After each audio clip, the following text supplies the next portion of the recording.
The Old Testament, Legacy Standard Bible.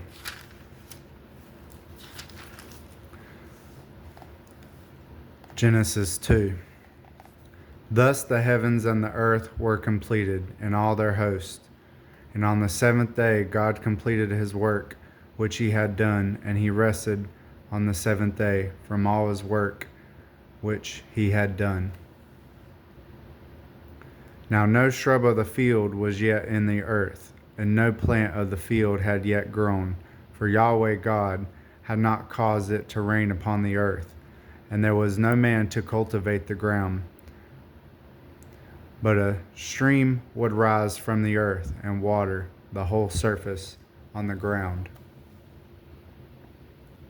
Then Yahweh God formed man of dust from the ground, and breathed into his nostrils the breath of life, and so the man became a living being. And Yahweh God planted a garden in Eden toward the east, and there he placed the man whom he had formed.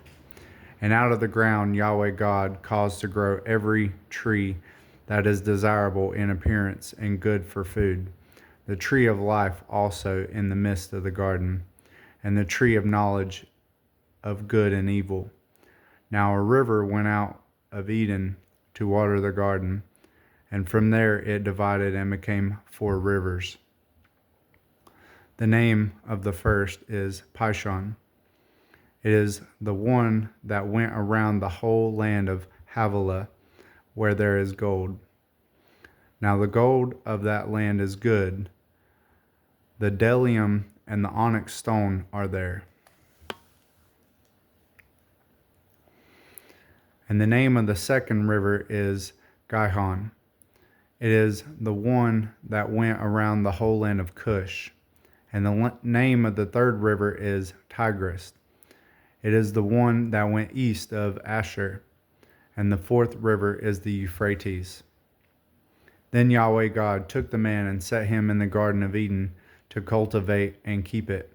And Yahweh God commanded the man, saying, From any tree of the garden you may surely eat, but from the tree of knowledge of good and evil you shall not eat from it. For in the day that you eat from it, you will surely die. Then Yahweh God said, It is not good for the man to be alone. I will make him a helper suitable for him. And out of the ground Yahweh God had formed every beast of the field and every bird in the sky. And he brought each to the man to see what he would call it. And whatever the man called a living creature, that was its name.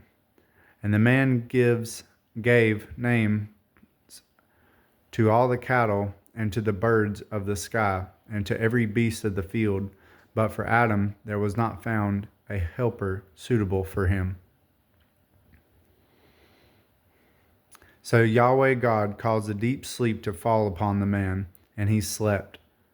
Then he took one of his ribs and closed up the flesh at that place.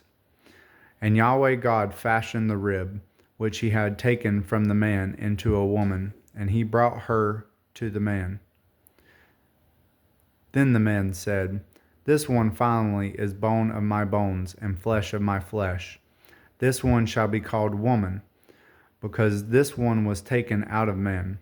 Therefore a man shall leave his father and his mother and cleave to his wife, and they shall become one flesh. And the man and his wife were both naked and were not ashamed. Thank you.